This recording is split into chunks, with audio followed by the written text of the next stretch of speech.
Hello दोस्तों, क्या हाल हैं। उम्मीद है आप सब अच्छे से होंगे।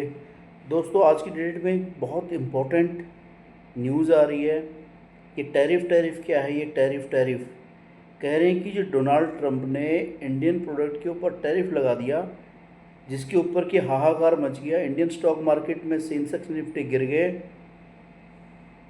और हिंदुस्तान के प्रोडक्ट अमेरिका में महंगे हो गए। लेकिन अभी तक समझ ये नहीं आ रहा है कि टैरिफ क्या बला है और क्या बवाल है टैरिफ। तो दोस्तों, सबसे पहले हम आज बात करते हैं ये टैरिफ क्या चीज़ है। ये टैरिफ से यूएस इकोनॉमी में क्या होगा, इस टैरिफ से इंडियन इकोनॉमी में क्या होगा और आम जनता पे इसका क्या इम्पैक्ट पड़ा, ज़रा समझने की कोशिश करते हैं इसको। दोस्तों, टैरिफ जो होते हैं बेसिकली ये एक ड्यूटीज़ होती हैं, टैक्सेस होती हैं, जो कि किसी देश की सरकार लगाती है। बाहर से आने वाले गुड्स जब इंपोर्ट किए जाते हैं उनके देश में, तो उसके ऊपर उस देश की सरकार लगाती है। जैसे कि डोनाल्ड ट्रंप सरकार ने अपने देश में हिंदुस्तान या और देशों से आने वाले प्रोडक्ट के ऊपर टैरिफ लगा दिया, ड्यूटी लगा दी, जिसकी वजह से बाहर से आने वाले प्रोडक्ट उस देश में महंगे हो जाएंगे क्योंकि उनकी कॉस्ट बढ़ जाएगी। ताकि अमेरिका के अंदर प्रोड्यूस होने वाले जो गुड्स हैं वो उनके मुकाबले अमेरिका में सस्ते रहें और अमेरिका के लोग और उसकी इंडस्ट्री प्रॉस्पर करे, आगे ग्रो करे। तो ये ऑब्जेक्टिव है टैरिफ लगाने का।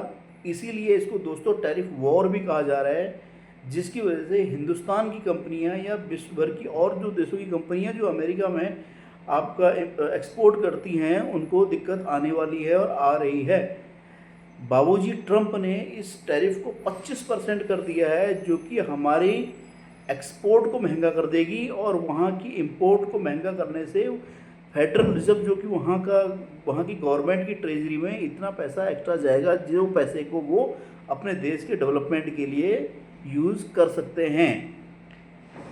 लेकिन इससे होगा क्या? अब अल्टीमेटली इसका 2025 में इम्पैक्ट क्या आने वाला है। बहुत सारी कंट्रियों पर उन्होंने लगा दिया ये टैरिफ।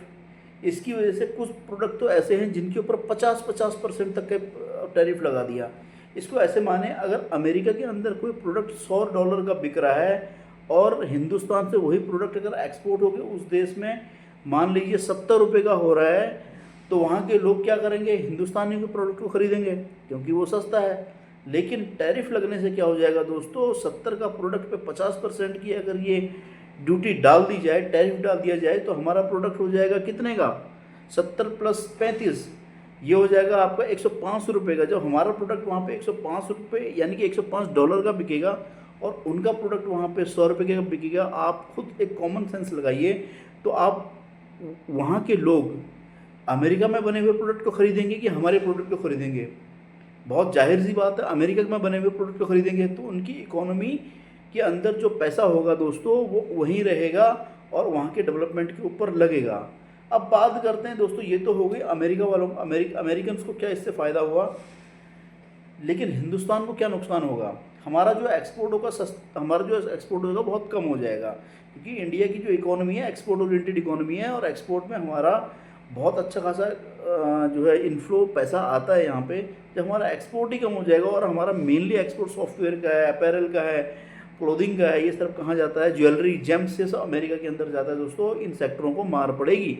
जब इन सेक्टरों को मार पड़ेगी तो उससे क्या होगा, यहाँ का जो एंटरप्रेन्योर है या जो उद्यमी है वो सेल ना होने के कारण उसको इनकम नहीं होगी। तो इनकम नहीं होगी तो उससे क्या होगा, उससे रिलेटेड जितने भी हमारे रॉ जो वेंडर्स हैं, जिससे कि वो हिंदुस्तानी व्यापारी रॉ मटेरियल ख़रीदता है, जो एम्प्लॉयमेंट यहाँ की जो लेबर लगी हुई है, जो हमारा और भी रिसोर्सेज जो यूज़ करके यहाँ पे बना के एक्सपोर्ट कर रहा था वो नहीं कर पाएगा, तो लोगों को ले ऑफ किया जाएगा। जब लोगों को ले ऑफ किया जाएगा तो लोगों की नौकरियाँ छूटेंगी तो लोग ऑब्वियसली, लोगों ने बैंकों से लोन लिए हुए हैं जिसके ऊपर घर बनाए हुए हैं, तो लोन का पैसा अगर नहीं चुका पाएंगे तो लोन की रिकवरी वाले बैंक वाले परेशान करेंगे, तो बैंकिंग चैनल हिलेगा। कैपिटल हाथ में नहीं होगी, पैसा नहीं होगा, तो उसकी वजह से नई प्रॉपर्टी नहीं खरीद पाएंगे, तो ओवरऑल कंजम्पशन सिस्टम देश का बिगड़ जाएगा। और कंजम्पशन सिस्टम अगर जब देश का बिगड़ेगा दोस्तों, तो इकोनॉमिक ग्रोथ नहीं हो पाएगी। तो आपस में ये सब चीज़ें लिंक्ड हैं। तो इंडिया के ऊपर तो इसका भारी भरकम इम्पैक्ट तो पड़ रहा है। अब भारतीय गवर्नमेंट इसके ऊपर क्या डिसीजन लेती है वो एक दूसरा मुद्दा है, लेकिन इकोनॉमिक स्लो डाउन तो अभी दिख रहा है, क्योंकि वो सेंसेक्स और निफ्टी दोनों के दोनों जो है अभी मार्केट में गिर रहे हैं। तो अब गवर्नमेंट इसको कैसे रिस्पॉन्स करती है, क्या एक्शन लेती है जिससे कि हमारी इंडियन स्टॉक मार्केट बढ़ सके, हमारे यहाँ जो है ले ऑफ ना हो सके, अनएम्प्लॉयमेंट ज़्यादा ना हो, और हमारे यहाँ का व्यापारी प्रोटेक्टेड रहे, और हमारे यहाँ पे जो है सब चीज़ अच्छे से चले। तो ये आप मोदी साहब क्या डिसीजन लेते हैं, कैसे लेते हैं,